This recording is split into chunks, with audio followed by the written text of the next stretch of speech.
Hello everyone, welcome back to World of Commerce Classes channel. This side Prachi Arora and I teach you business studies for class 12. I hope आप सब लोग अच्छे होंगे, अपनी studies को अच्छे से एंजॉय कर रहे होंगे एंड अपनी लाइफ को भी अच्छे से एंजॉय कर रहे होंगे एंड आई होप आप लोगों ने राखी भी बहुत अच्छे से एंजॉय की होगी। ऑलराइट, तो आज हम लोग स्टार्ट करने वाले हैं अपना बहुत इंपॉर्टेंट टॉपिक जो 12th क्लास के पर्सपेक्टिव से, एग्जाम पर्सपेक्टिव से बहुत बहुत बहुत ज्यादा इंपॉर्टेंट है और एग्जाम के अंदर यहाँ से डेफिनेट क्वेश्चन बनता ही है। ठीक है, सो मैम कौन सा टॉपिक है वो? That topic is functional structure and divisional structure. Generally अगर हम बात करें, यहाँ पे थोड़ा बहुत स्टूडेंट्स को कंफ्यूजन आता है कि फंक्शनल स्ट्रक्चर क्या है, डिविजनल स्ट्रक्चर क्या है, लेकिन उसका कोई टेंशन लेने की जरूरत नहीं है, हम इसको बहुत डिटेल में पढ़ के चलेंगे। ठीक है, तो सबसे पहले हम एक ओवरव्यू लेते हैं कि what is functional structure, what is divisional structure. ठीक है, तो चलिए देखिए, ये हमारा फंक्शनल स्ट्रक्चर, ये है हमारा डिविजनल स्ट्रक्चर। अगर एक रफ पेज पर आते, सबसे पहले हम थ्योरेटिकली कुछ नहीं पढ़ेंगे। आज सबसे पहले हम लोग बात करेंगे प्रैक्टिकली, एक एग्जाम्पल्स के थ्रू पहले समझकर चलते हैं।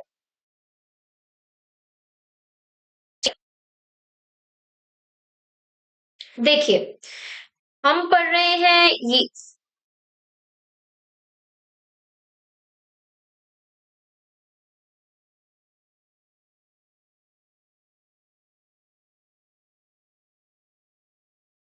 देखो, फंक्शनल स्ट्रक्चर नाम से क्या समझ में आता है? फंक्शनल है ना, तो जरूर कुछ ना कुछ फंक्शन से रिलेटेड होता होगा। किससे रिलेटेड होता होगा? फंक्शन से रिलेटेड। देखो, एग्जाम्पल लेकर चलते हैं। हमने क्या खोला था? हमने यहाँ पर खोली थी अपनी जीजी की शॉप। ठीक है, ये क्या थी हमारी? ये थी हमारी एक ऑर्गेनाइजेशन, मतलब शॉप नहीं, रेस्टोरेंट टाइप हमने खोला था, छोटा सा, बहुत बड़ा नहीं है, एक रेस्टोरेंट टाइप है। एंड हमने अपनी गोलगप्पे की शॉप खोल रखी थी। अभी यहाँ पर क्या होता था ना, यहाँ पर ऐसा होता था, हमने क्या बोला था? ये था बिलिंग डिपार्टमेंट। ठीक है, ये है सेल्स डिपार्टमेंट, ये है परचेज डिपार्टमेंट। ये सारे डिपार्टमेंट्स थे हमारे। भाई ये परचेज का काम हैंडल करेगा, ये सेल्स का काम हैंडल करेगा, ये यहाँ पे बिलिंग हो रही है। ठीक है, ये हमने छोटे छोटे अपना हमने डिपार्टमेंट्स बना रखे थे। ये कैसे थे? ये on the basis of functions थे। ये हमने फंक्शंस के अभी हमारी शॉप जो है ना, बहुत स्मॉल स्केल पे है। कैसे है? बहुत स्मॉल स्केल पे है, कोई बहुत बड़े स्केल पर नहीं थे। इट इज स्मॉल रेंज, एक छोटे स्केल के ऊपर है। अभी क्या हो रहा है? अभी हमने यहाँ पर जो काम डिवाइड कर रखा है ना, फंक्शंस के, कामों के बेसिस पे डिवाइड किया कि ये सेल्स संभालेगा, ये परचेज संभालेगा, ये फाइनेंस डिपार्टमेंट है पूरा का पूरा। इसको अगर हम इंक्लूड करें तो फाइनेंस डिपार्टमेंट है यहाँ पर पूरा। सो हमने on the basis of functions divide कर रखा है अपनी ऑर्गेनाइजेशन। ठीक है, अब क्या हो रहा है? अब वक्त बदला, जज्बात बदले, कहते नहीं, एकदम से वक्त बदल दी, जज्बात बदल दिए, है ना। तो यहाँ पर क्या हो रहा है? यहाँ पे वक्त बदल रहा है, जज्बात बदल रहे हैं, और सडनली 2 साल बाद मेरी जीजी की शॉप कैंसिल होके बन गई है एक बहुत आलीशान, जैसे ताज होता है, हयात होता है, इस तरीके से मेरी जीजी की दुकान जो है वो आज बहुत बड़ी हो गई है। ठीक है, अभी यहाँ पर क्या करते हैं? हाँ जी जी, अभी ऐसा हो गया, मुझे पता चल गया यार, लोगों के अंदर फूड की मतलब फूड की डिमांड बहुत ज्यादा है।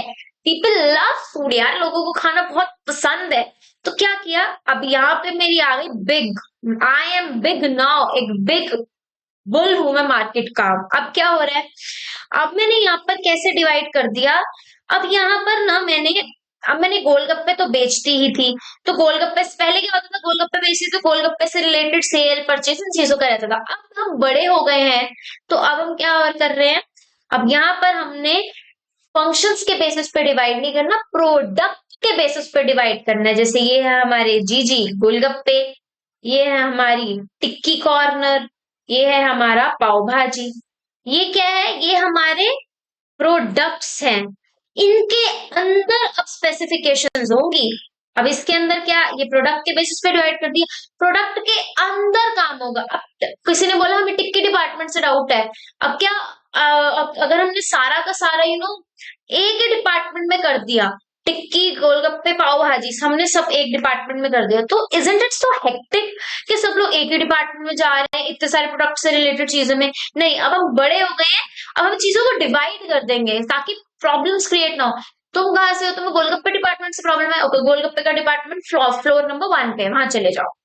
फ्लोर नंबर 2 पे चले जाओ, पाव भाजी फ्लोर नंबर 3 पे चले जाओ। इस तरीके से कर दिया। अब टिक्की का हमने एग्जाम्पल लिया यहाँ पर, एंड इसके अंदर क्या हो रहा है, इसके अंदर on the basis of functions मैंने डिपार्टमेंट बना रखे हैं, cell, purchase, R&Ds and finance. अभी कोई बंदा है, उसने कोई रिसर्च एंड डेवलपमेंट की है, रिसर्च एंड डेवलपमेंट से रिलेटेड कोई चीज आ रही है, अभी टिक्की डिपार्टमेंट में आया, हम बोलेंगे ओके 3rd नंबर पे चले जाओ, रिसर्च एंड डेवलपमेंट डिपार्टमेंट कहाँ मिलेगा। तो इस तरीके से फंक्शनल में क्या था, on the basis of functions हमने डिवाइड कर रखा था, बट डिविजनल में हम बड़े हो गए, अब हम डिवाइड करेंगे on the basis of products, and each product will have their own functional departments. ये होता है फंक्शनल और डिविजनल के बीच में एक बेसिक डिफरेंस। एक और एग्जांपल लेते हैं, देखो जैसे कि पहले जब हम छोटे थे तो हमने कुछ नहीं करा, जब हम बहुत छोटे से स्केल पर थे तब हमने क्या करा ना, ओके यहां से रह गया, इरेज करना, एक सेकेंड। हम बेसिक डिफरेंस समझेंगे यहाँ पर।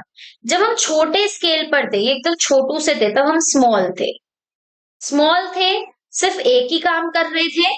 इसमें क्या था, इसी में हमने सारे सेल पर, पता है सारा काम एक ही प्रोडक्ट से रिलेटेड, दैट इज गोलगप्पे। तो हमें इसमें प्रोडक्ट डिफरेंशिएशन करने की तो नीड ही नहीं है, तो यहीं पे हमने सेल डिपार्टमेंट बना रखा था, परचेज डिपार्टमेंट बना रखा था, R&D भी बना रखा था, सॉरी हाँ, तो ऑन एंड फाइनेंस भी बना रखा था। तब हमने फंक्शंस के बेसिस पे बना दिया। अब बात सडनली जब हम बड़े हो गए हैं तो हमारे पास अब डिफरेंट टाइप के प्रोडक्ट्स हैं।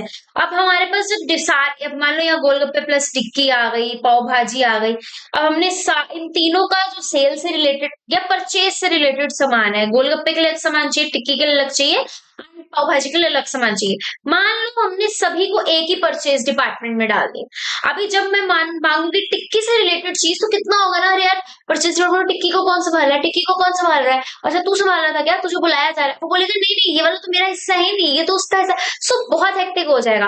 अब हम क्या करें, अब हम बड़े हो गए हैं, यहाँ टिक्की भी है, गोलगप्पे भी है, पाव भाजी भी है, तो हमने इन्हीं के सेपरेट डिपार्टमेंट बना दिया। जिसको पाव भाजी से रिलेटेड इशू है वो यहाँ चला जाए, टिक्की से रिलेटेड है वो यहाँ आ जाए, गोलगप्पे से रिलेटेड है वो यहाँ आ जाए। अब गोलगप्पे से किसी को रिलेटेड प्रॉब्लम है, गोलगप्पे में क्या वो कहेगा ये मैंने परचेज ऑर्डर किया था मेरे को वो मिला नहीं, तो हम बोलेंगे ठीक है यहाँ पर ये परचेज डिपार्टमेंट है, इससे जाकर मिल लो। इस तरीके से ऑर्गेनाइजेशंस चलती है in the real world. Generally big organisations होती है तो बिग ऑर्गेनाइजेशंस इसी मेन डिविजनल स्ट्रक्चर के बेसिस पे चलती है।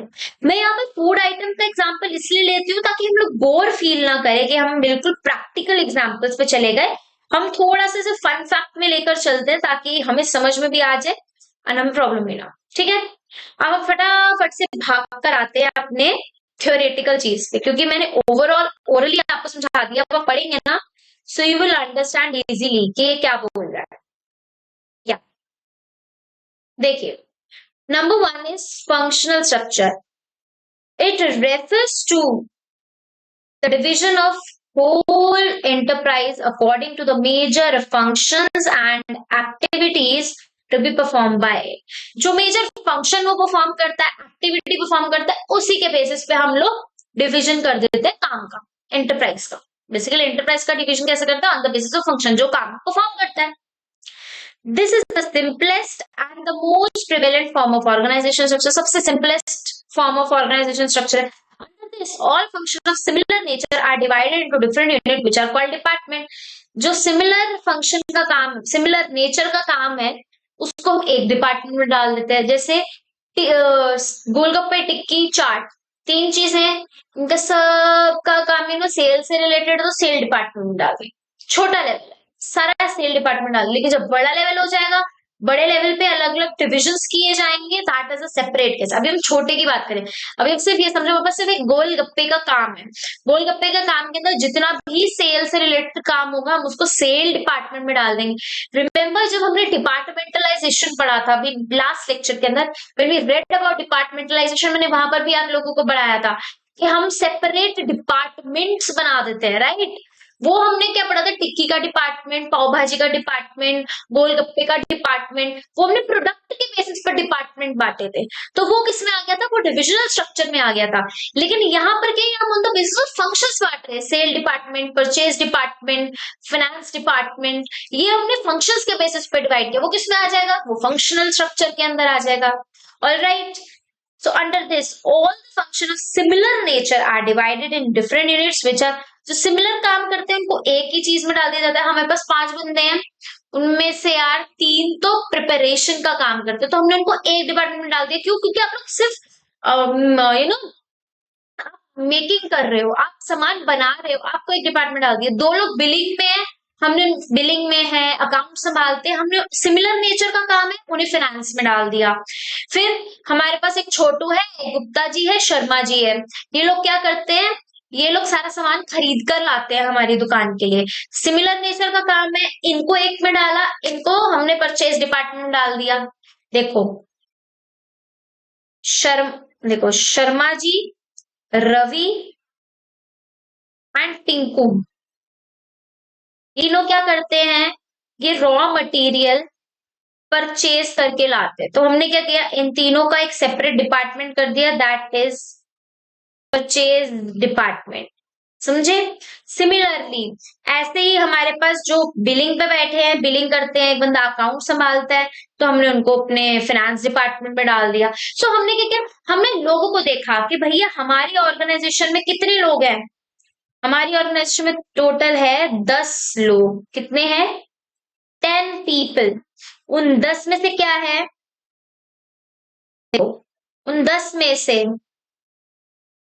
3 लोग क्या करते हैं, 3 लोग हमारा करते हैं परचेज का काम, सिमिलर नेचर है, यस, उनको किस में डाल देंगे, परचेज डिपार्टमेंट में। 2 लोग हैं वो सेल करते हैं, इनको किस में डाल दिया, सेल्स डिपार्टमेंट में। ठीक है, एक बंदा बिलिंग करता है, एक बंदा थोड़े बहुत अकाउंट संभालता है, इन्हें हमने फाइनेंस डिपार्टमेंट में डाल दिया। सो हमने फंक्शंस देखे, अच्छा तू ये करता है, अच्छा तू ये करता है, तुम्हारा काम तो सिमिलर सा लग रहा है, तो तुम एक साथ हो जाओ ना, चलो एक डिपार्टमेंट में। तुम तीनों खाना बनाते हो एक डिपार्टमेंट में, तुम तीनों जाके रॉ मटेरियल फिल कराते हो एक डिपार्टमेंट में। सो हमने क्या करा, कामों को देखा सिमिलर नेचर है, एक डिपार्टमेंट में डाल दिया। यहाँ पे हमारे पास बहुत सिंपल काम है, कुछ ज्यादा हेक्टिक काम नहीं है, सिंपलेस्ट देखा एंड डिवाइड कर दिया। ठीक है, okay, now we will read advantages of functional structure. इसको समझाना एक्चुअली थोड़ा सा टिपिकल हो जाता है क्योंकि बहुत ज्यादा कंफ्यूज करता है, इसीलिए हमने एग्जाम्पल्स के थ्रू समझा है। चलिए, so advantages of functional structure, first है benefit of specialization. Now you tell me कि benefit of specialization कैसे मिलता है यहाँ पे। मैं स्पेशलाइजेशन बहुत बार समझाती, एक बार रीड करो कैसे आपको लगता है यहाँ बेनिफिट ऑफ स्पेशलाइजेशन मिलेगा। The whole company is divided into many departments on the basis of major activities to be performed. Each department is headed by an expert manager. This results in more and better work being accomplished in much lesser time. Hence, the benefit of specialization become available. अरे यार same चीज आ गई ना, हमने पूरी company को छोटे छोटे डिपार्टमेंट में काम कर दिया। अब जो बंदा बिलिंग पे billing billing billing billing billing billing billing को इस काम को परफॉर्म करे जाएगा, तो क्या स्पेशलाइज ही तो होगा। जो काम जो बंदा गोलगप्पे बना रहा है स्पेशलाइज ही तो होगा। ये तो कुछ समझाने का इसमें लॉजिक ही नहीं है, हमें बेनिफिट ऑफ स्पेशलाइजेशन बहुत इजीली पता है। तो whole company is divided into many department on the basis, जो काम करते हैं उस बेसिस पे हम लोग उनको डिवाइड कर देते हैं। हर एक डिपार्टमेंट का एक हेड भी बना देते हैं, बनाया था ऊपर जब हमने स्टेप्स पढ़े थे, हमने एक्सपर्ट्स एक हेड बनाया था कि वो उससे काम नहीं लेगा, वो उससे काम नहीं लेगा, सब अपने अपने हेड से मतलब रखेंगे। तो वो जब वो एक ही तरह का काम बार बार परफॉर्म करते तो वो स्पेशलाइज्ड हो जाते हैं अपने अपने वर्क के अंदर। सो यहाँ पे क्योंकि सिंपल है, सब एक ही तरह का काम परफॉर्म कर रहे हो, तो यहाँ benefit of specialisation you can achieve. या एंड नेक्स्ट पढ़ते हैं अब। चलो, बेनिफिट ऑफ स्पेशलाइजेशन हमने पढ़ लिया। Coordination is establish. यार जब सब लोग अब हमने जो जो लोग परचेज करके लाते रॉ मटेरियल, पहले वो अलग अलग जाते थे, अब वो का एक अपना डिपार्टमेंट हो गया। वो बोलेगा अच्छा भाई तू कितने बजे जाएगा खाना सामान खरीदने, वो कहेगा मैं 2 बजे जाऊंगा। चल मैं भी तेरे साथ चलूंगा, तू उधर से ला रहा है ना, मुझे तो कहीं और से लाना है, चल साथ में निकलेंगे। अच्छा चल, उनके बीच में बातचीत बढ़ेगी, कोऑर्डिनेट करेंगे आपस में, कोऑर्डिनेशन स्टेब्लिश होगा। All the person working within a department are specialist of the respective job. It make coordination easier at departmental level. जब एक डिपार्टमेंट में रहेंगे, सिमिलर तरीके का काम करेंगे, अपने अपने कामों में स्पेशलिस्ट होंगे, कोऑर्डिनेशन आसानी से हो जाएगा। Managerial efficiency is increased. It helps in increasing managerial efficiency because of performing the same work again and again. यहाँ पर भी क्या आ रहा है, स्पेशलाइजेशन आ रहा है। सेम काम को बार बार फॉर्म करोगे तो एफिशिएंसी इंक्रीज होगी, मतलब काम करने की क्षमता आपकी बढ़ेगी। Last is minimal duplication of efforts. देखो मैंने आपको पहले कहा था, एक बार मीनिंग समझ जाओगे ना तो सारी चीजें सेम ही आती है, फिर डिफरेंस ज्यादा नहीं आता है यहाँ पे। Minimal duplication of effort. In this type of organization, unnecessary duplication of efforts is eliminated. देखो दोहराया नहीं जाता काम को बार बार। देखो इसके कहने का क्या मतलब, मिनिमल डुप्लीकेशन ऑफ एफर्ट्स, मतलब जो काम आप कर रहे हो ना, आपके एफर्ट्स वेस्ट नहीं जाते। आपने एक बार काम किया, बोलते नहीं करा कि नहीं करा, चल दोबारा कर देता हूँ। जब आप प्रॉपर एक डिपार्टमेंट में हो, सिंपल कर दिया आपके काम को, तो अननेसेसरी आपका काम जो होगा वो डुप्लीकेट नहीं होगा। ठीक है, so minimal duplication of efforts. Next is limitation of functional structure. अब इसकी कुछ, अब यार किसी चीज की अच्छाई होती है, उसकी चीज बुराई भी होती है। अब इसकी बुराई क्या है, इग्नोरेंस ऑफ ऑर्गेनाइजेशन ऑब्जेक्टिव। भाई जब आपको एक डिपार्टमेंट में डाल दिया जाएगा ना, तो आपको अपने सिर्फ डिपार्टमेंट से मतलब रह जाएगा। आपको होगा कि अच्छा सेल डिपार्टमेंट इतना आगे बढ़ रहा है, नो परचेज डिपार्टमेंट वाला बोलेगा नहीं मैं तो अपने डिपार्टमेंट को आगे बढ़ाऊंगा। जब हमने ऑर्गेनाइजेशन का फर्स्ट चैप्टर पढ़ा था, वहां पर मैंने ये चीज आपसे डिस्कस की थी कि डिपार्टमेंटलाइजेशन जब हो जाता है ना, तो लोग अपने अपने डिपार्टमेंट्स पे फोकस करने लग जाते हैं, जिससे अल्टीमेट ऑब्जेक्टिव वो लोग भूल जाते हैं। Each departmental head work according to his sweet will, अपनी मर्जी से काम करते हैं। They always give more importance to their department objective. जो उनके डिपार्टमेंट को ऑब्जेक्टिव दिया जाता है ना, वो सिर्फ उसी पे रह जाते हैं, ओवरऑल ऑब्जेक्टिव को इग्नोर कर देते हैं। Simple, number 1 complete. देखिए इजी है, आई होप आप लोग अच्छे से समझ रहे हैं, आपको दिक्कत नहीं आ रही ना। Next, difficulty in interdepartmental coordination. All department heads may work in their own wish. No doubt, this facilitates coordination within the department, but it makes interdepartmental coordination difficult. अभी मैं परचेज डिपार्टमेंट की रॉ मटेरियल खरीद लाती हूँ, अब मेरे department के लोगों से तो बातचीत होती रहती है, तू कितने बजे जा रहा है, तू कितने बजे जा रहा है, तू क्या ला रहा है, तू क्या ला रहा है, हा ही बहुत बातें हो रही है। लेकिन अपने ही डिपार्टमेंट में हम लोग बिजी होकर रह जाते हैं, बाकी डिपार्टमेंट के साथ कोऑर्डिनेशन नहीं कर पाते। इसलिए जो इंटर डिपार्टमेंटल कोऑर्डिनेशन है ना, वो लैक कर जाता है, वहां डिफरेंस आ जाता है, सो डिफिकल्ट हो जाता है inter departmental coordination. Conflict of interest. Every departmental head wants to become a functional empire to satisfy their ego. One demands maximum resources for the department. This situation leads to conflict among various departmental heads. यार देखो यहाँ हर चीज में ना सब department की बात करें। अब एक डिपार्टमेंट वाला इतना ज्यादा सेल्फिश हो जाता है ना, उसको अपने डिपार्टमेंट से मतलब रह जाए, वो चाहता है कि मेरा डिपार्टमेंट इतना ऊपर चला जाए ना, कि बाकी सब लोग देखते रह जाए कि वाह मेरे डिपार्टमेंट ने कितना अच्छा काम किया है। अपने डिपार्टमेंट को अच्छा दिखाने के लिए मैक्सिमम रिसोर्सेज वो ले लेता है, और बाकी डिपार्टमेंट्स को उतने रिसोर्सेज नहीं दे पाता। लाइक सेल्स डिपार्टमेंट वाला ना, तो वो ज्यादा रिसोर्सेज मांगेगा कि मुझे ज्यादा सेल करनी है, जबकि परचेज डिपार्टमेंट वाले को भी चाहिए रिसोर्सेज। सपोज करो व्हीकल है, हमारी ऑर्गेनाइजेशन का एक व्हीकल है, अब सेल्स डिपार्टमेंट वाले को सेल्स के लिए जाना है तो उसको वो व्हीकल चाहिए, परचेज डिपार्टमेंट वाले को रॉ मटेरियल खरीदने जाना है उसको भी वो व्हीकल चाहिए। एक ही व्हीकल है हमारे पास क्योंकि हम छोटे हैं। भाई अब सेल्स डिपार्टमेंट वाला चाहता है कि भाई उस, या 2 व्हीकल है हमारे पास, वो चाहता है कि वो खुद में इतना अच्छा काम करके दिखाए कि वो चाहेगा वो जो रिसोर्स है ना वो उसी को मिल जाए और किसी को ना मिले। अब वो तो सारा रिसोर्स वही ले जाएगा, एंड परचेज डिपार्टमेंट को के पास रिसोर्स ही नहीं बचेगा या मिनिमल रिसोर्स बचेगा, सो वो कैसे अच्छा काम करेगा?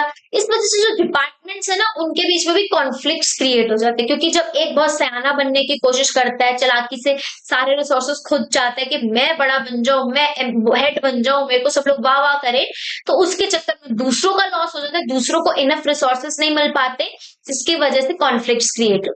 Alright, so conflict of interest. And last is hurdle in complete development. This system is a hurdle in the way of the complete development of the employees. Each employee specialize only a small part of the, यार इंसान सिर्फ एक ही काम करके रह जाता है, multitasking नहीं हो पाती, यहाँ पर मल्टी जॉब्स नहीं हो पाती, सिर्फ एक ही काम को करता हुआ रह जाता है, तो ओवरऑल डेवलपमेंट नहीं हो पाती।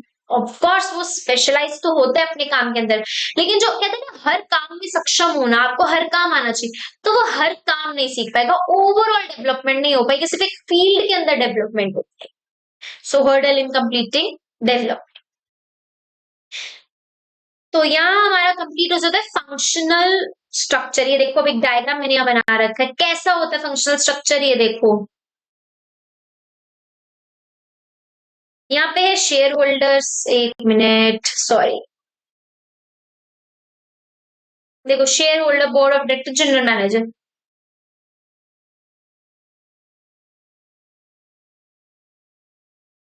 One second, is this correct? हाँ, सो हमने इसमें क्या कर रखा है, देखो इसमें हमने production department, marketing department, finance department, personal, हमने सिमिलर एक्टिविटीज को देखा और उनको एक एक डिपार्टमेंट में डाल दिया। This is what, this is function, on the basis of function हमने इनको डिवाइड कर रखा है। सो ये क्या था, ये हमारा छोटा सा एक डायग्राम था कि भाई फंक्शनल डिपार्टमेंट होता कैसे। Next up is divisional structure. Divisional मैंने अभी आप लोगों को बता दिया, डिविजनल होता है on the basis of products. ये लिख लीजिए यहीं पर कि भैया ये प्रोडक्ट्स के बेसिस पर होता है।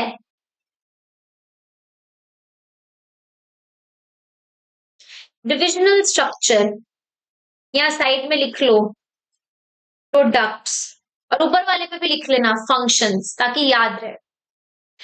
देखो divisional organisation structure means division of whole enterprise according to major products to be manufactured by. Underline this thing, किसके बेसिस पे डिवाइड होता है? मेजर प्रोडक्ट जो वो मैन्युफैक्चर करता है उसके बेसिस पे पूरी की पूरी एंटरप्राइज को डिवाइड किया जाता है। ऊपर फंक्शंस के बेसिस पे कर रहे थे, यहाँ अब हम बड़े लोग हो गए हैं, बिग ऑर्गेनाइजेशन हो गए हैं, तो यहाँ पर on the basis of products किया जाएगा। प्रोडक्ट्स में कब किया जाता है ये भी लिखो, प्लस कहाँ होता है ये? बिग ऑर्गेनाइजेशंस के अंदर होता है, जब आप बिग बुल बन जाते हो। ये याद रखने के लिए मैं लिखवा रही हूँ ताकि आपको एग्जाम टाइम पे याद रहे। This is all the crux, crux में वैसे लिखवा दूंगी आप लोगों को अगर चाहिए होगा तो। In divisional structure, organization structure comprise a separate business units or division. इनको बोलते हैं SBUs। कल को ना आप इनके बारे में डिटेल में पढ़ेंगे, जैसे रिलायंस होता है, रिलायंस जैसी बड़ी कंपनी ना, यहाँ पे SBUs होते हैं, सेपरेट बिजनेस की अपनी यूनिट होती है। जैसे रिलायंस का नाम सुना है, बट अगर मैं बात करूं ट्रेंड्स किसका है? रिलायंस का। फ्रेश किसका है? रिलायंस का। ओ स्मार्ट किसका है? रिलायंस का। जियो किसका है? रिलायंस का। तो ये क्या है? ये प्रोडक्ट्स है।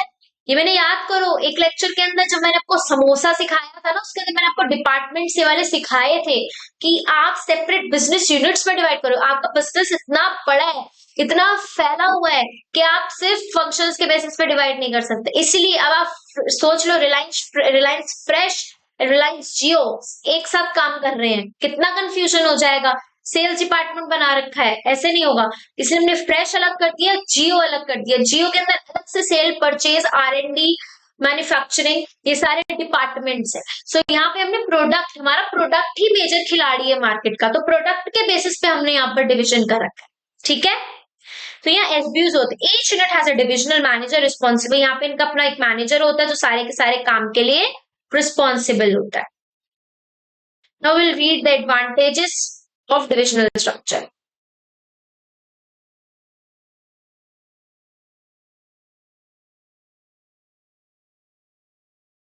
Development of divisional heads. The head of each division looks after all the function connected with their product, that is purchase, sale, advertisement, production, finance. It helps in the development of varied skill. अब ऊपर से नीचे difference आ गया, ऊपर आप एक ही काम को परफॉर्म करते हो तो ओवरऑल डेवलपमेंट नहीं हो पाती। अब यहाँ पर मान लो मैंने रिलायंस जियो का एक हेड बना रखा है, अब वो हेड क्या करेगा, वो सेल डिपार्टमेंट देखेगा, परचेज डिपार्टमेंट देखेगा, फाइनेंस डिपार्टमेंट, मैन्युफैक्चरिंग डिपार्टमेंट, वो सभी डिपार्टमेंट्स को देख रहा है। जब वो सभी डिपार्टमेंट्स को देखेगा तो उसकी ओवरऑल डेवलपमेंट हो जाएगी। ठीक है, सो डेवलपमेंट ऑफ डिविजनल हेड, जो उसका हेड है उसकी क्या हो रही है, डेवलपमेंट हो रही है। इसका मैं बहुत एक सटीक और बढ़िया एग्जांपल लिखवाऊंगी, फ्लो चार्ट। ये फ्लो चार्ट आप अगर अपने एग्जाम के अंदर बनाकर आएंगे, definitely you will get 5 on 5। ठीक है, फिर divisional result can be assessed.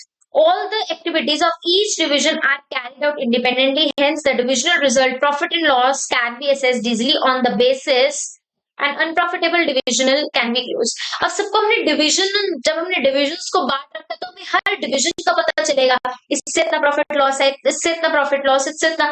अब जब हमें लग रहा होगा ये बहुत ही ज्यादा लॉस है, एकदम खराब है, उसको फिर हम बंद कर देंगे। इसकी अगर सपोज एक होगा, अब मान लो हमने ट्रेंड्स, जियो एंड फ्रेश एक साथ कर रखा है, सेल्स डिपार्टमेंट लॉस में चला गया तो क्या सेल्स डिपार्टमेंट बंद कर दोगे? यार गलती तो अभी भी नहीं पता चली, फ्रेश ट्रेंड्स तो बहुत बढ़िया काम कर रहे, जियो बढ़िया काम नहीं कर रहा, उसकी वजह से सब बंद हो जाएगा यार, बेकार, ऐसा नहीं होता। अब जो सेपरेटली हर चीज ब्यूटीफुली डिवाइडेड है, अब उसके अंदर ब्यूटीफुली सब डिविजन है, तो हम देख सकते हैं यार कि इस पूरी डिविजन ने हमको लॉस दिया, इसको बंद कर दो, जियो ने लॉस दिया, इसको बंद कर दो, ऐसे देखा जाता है। देन है क्विक डिसीजन मेकिंग। क्या है? Quick decision making.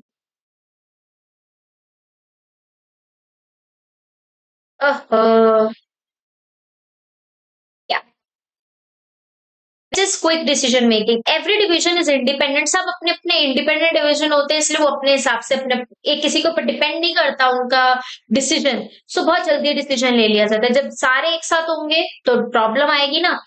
Every division is independent in itself. The divisional manager can take any decision regarding his division independently without consulting other divisional managers. ये बोला मैंने। Next है easy expansion. For every product, a separate division is opened. जैसे रिलायंस के अंदर जियो, fresh, ऐसे अलग अलग से डिविजन्स खोले गए हैं ना। If company wants to introduce a new product, it can be introduced easily without disturbing the existing division. ये भी इसका मैं काफी इन डेप्थ इस टॉपिक को, एसबीयूज के टॉपिक को इतना डिटेल में लेकर जा सकती हूँ कि यू कांट इवन एक्सपेक्ट कि मैं इसको कितना डिटेल में लेकर जा सकती हूँ, लेकिन हम इस लेवल पर नहीं लेकर जाएंगे। बट मैं एक एग्जाम्पल जरूर बताऊंगी जिससे आपके माइंड में कभी डिविजनल स्ट्रक्चर भूलेगा नहीं। ठीक है, पहले लिमिटेशंस पढ़ लेते हैं, इसके बाद मैं आपको इसका एक बहुत अच्छा डायग्राम बना। फिर है limitations of divisional structure, conflicts between divisional heads. Same यार, मतलब यहाँ पर भी वही चीजें आने वाली है, similar. Every divisional head wants to establish his supremacy to satisfy ego, each demand maximum resources. बताने की जरूरत है क्या? वहां पे क्या, वहां पे डिपार्टमेंट्स डिमांड कर रहे थे, यहाँ पर डिविजनल हेड डिमांड करेगा। रिलायंस सारा का सारा संभालने क्या है, डिविजनल हेड आ गया एंड वो डिमांड कर रहा है, सो इससे क्या हो जाएगा, वो हर एक डिविजनल हेड अपने लिए डिमांड करेगा एंड अदर्स का नहीं सोचेगा। सो यहाँ पे कॉन्फ्लिक्ट तो आएगा ही आएगा। Duplicacy of function, the entire set of function, production, marketing, financial, personnel is required for all division. It gives rise to duplicacy of efforts among division, hence resources are misused. यार अब यहाँ पे duplicacy आ रही है, कैसे? क्या हर एक division में सेल हो रही है, सेल हो रही है, सेल हो रही है, सेल हो रही है, हर एक डिविजन को व्हीकल चाहिए, व्हीकल चाहिए, व्हीकल चाहिए, व्हीकल चाहिए, हर एक डिविजन को मैन रिसोर्स चाहिए, ह्यूमन रिसोर्स चाहिए, ह्यूमन रिसोर्स चाहिए, ह्यूमन रिसोर्स चाहिए। काम डुप्लीकेट सी से हो रहे हैं, बार बार हो रहा है, एक ही काम 4 जगह पर हो रहा है, एक ही व्हीकल 4 जगह पर चाहिए, तो बार बार यहाँ हो रहा है डुप्लीकेसी ऑफ फंक्शन। यार काम तो एक ही कर रहे हो ना, एक साथ कर लो, नहीं कर सकते बिकॉज बड़ी फॉर्म है, हम एक साथ सारा काम फॉर्म नहीं कर सकते। यहाँ क्या हो रहा है, डुप्लीकेसी हो रही है काम की, एक फंक्शन 4 जगह परफॉर्म हो रहा है, 4 लेवल पे परफॉर्म हो रहा है, 4 डिविजनल्स में परफॉर्म हो रहा है, पर काम तो एक ही परफॉर्म हो रहा है, वो तो सेल ही नहीं है, मतलब वो काम तो सेल्स डिपार्टमेंट का ही है, काम तो फाइनेंस डिपार्टमेंट का ही है, बट एक नहीं, बार बार हो रहा है वो काम। सो यार डुप्लीकेसी हो रहा है, बार बार रिसोर्स चाहिए होंगे, उतना ही व्हीकल में पेट्रोल चाहिए। छोटा एग्जांपल ले, व्हीकल में उतना पेट्रोल चाहिए, उतना ही अननेसेसरी काम बार बार हो रहा है, बट क्या करें, करना पड़ेगा क्योंकि हम बड़ी फर्म बन चुके हैं। ठीक है। देन सेल्फिश एटीट्यूड, ये भी बताने की जरूरत नहीं है। Every division tries to display better performance of itself and बाकियों के कंपैरिजन में जब एक को किसी को एक पर रिकॉग्निशन मिल जाता है तो उसमें एटीट्यूड तो आएगा ही, at the cost of other division. This shows that as selfish attitude, it hits the interest of concern as a whole. But hit कौन होती है? पूरी की पूरी कंपनी हिट होती है। नेक्स्ट ये देखो, अब आपका यहाँ पर आ गया है क्या, यहाँ पर हमारी आ गई पिक्चर, मतलब पिक्चर मीन्स हमारी ये आपकी इसी का डायग्राम आ गया, एक बार देखो ध्यान से। देखो यहाँ पे क्या है, अब ये देखना, ये भी सेम, अभी तक तो सब सिमिलर चल रहा है यहाँ पर। अब ये डिवीजन कैसे हो रखा है, on the basis of product की, कौन सा मेटल का काम होता है एंड प्लास्टिक का प्रोडक्ट यहाँ पे बनाया जाता है। अब मेटल में भी production, marketing, finance, personal department है, यहाँ भी production, marketing, finance and personal department है। अब यहाँ पर भी प्रोडक्शन डिपार्टमेंट है, यहाँ पर भी प्रोडक्शन डिपार्टमेंट है। ये क्या है, ड्यूप्लीकेसी तो है ना एक काम की, काम तो एक ही है बट हो क्या रहा है दो जगह, तो this is what, duplicacy of work. Alright, so ये डायग्राम हो गया। इसके बाद आता है हमारा एक छोटू सा difference between divisional and functional. देखो, functional is based upon function and divisional is based upon product, and product के अंदर क्या होता है, वेरियस फंक्शंस होते हैं। ओह यस, देखो इसके बाद क्या है, स्पेशलाइज, इसमें फंक्शनल स्पेशलाइज है, इसमें प्रोडक्ट की स्पेशलाइजेशन, पूरे प्रोडक्ट के अंदर सेपरेट उसकी मिलेगी ना। इसमें डिपार्टमेंट फिक्स करना डिफिकल्ट है, इसमें आप इजीली रिस्पॉन्सिबिलिटी कर सकते हो। मैनेजरियल डेवलपमेंट यहाँ डिफिकल्ट है बट यहाँ इजी है क्योंकि ओवरऑल डेवलपमेंट है। कॉस्ट, फंक्शनल में are not duplicated, hence economic, यहाँ डुप्लीकेसी ऑफ वर्क नहीं है बट यहाँ डुप्लीकेसी है तो कॉस्टली पड़ जाता है, क्योंकि पता है ना, अब एक व्हीकल है, चारों जगह पे चाहिए, उतना पेट्रोल चाहिए, उतना ज्यादा वो यूज होगा, उतनी जल्दी वो खराब भी होगा, डुप्लीकेसी होगा। कोऑर्डिनेशन यहाँ पे डिफिकल्टी है, कोऑर्डिनेशन यहाँ इजी क्योंकि काम जो है वो वेरियस परफॉर्म किए जा रहे हैं। So this is basic difference between functional and divisional structure. Now come up to the diagram, जो मैं डायग्राम आपसे बात कर रही थी, जो आप बना सकते हैं एग्जाम के अंदर।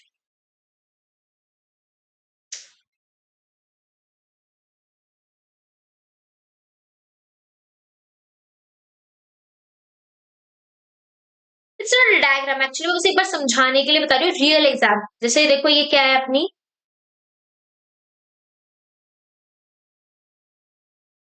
शो नहीं हो रहा है इस पे, अपनी रिलायंस इंडस्ट्रीज है, यहाँ पे बहुत सारे प्रोडक्ट्स हैं, फ्रेश, जियो, फ्रेश, एक और था, फ्रेश, जियो, ट्रेंड्स, ओ स्मार्ट। ठीक है, ये चार इसके क्या है, ये क्या है, ये चारों इसके क्या है, प्रोडक्ट्स। इसने इसको डिविजनल में डिवाइड कर दिया, इनको एसबीयूज बोलेंगे। ठीक है, अभी इसके अंदर क्या होगा ना, इसके अंदर सेपरेटली आएगा production, sale, purchase, manufacturing department. तो इस तरीके का आप एक डायग्राम एग्जाम के अंदर बना सकते हैं। ये मैं आपको एग्जैक्टली बता रही क्योंकि हमने जो पीछे, मेरे को ऐसा लग रहा है ना आप लोगों के लेवल पे ये बहुत ज्यादा डेप्थ हो जाएगा।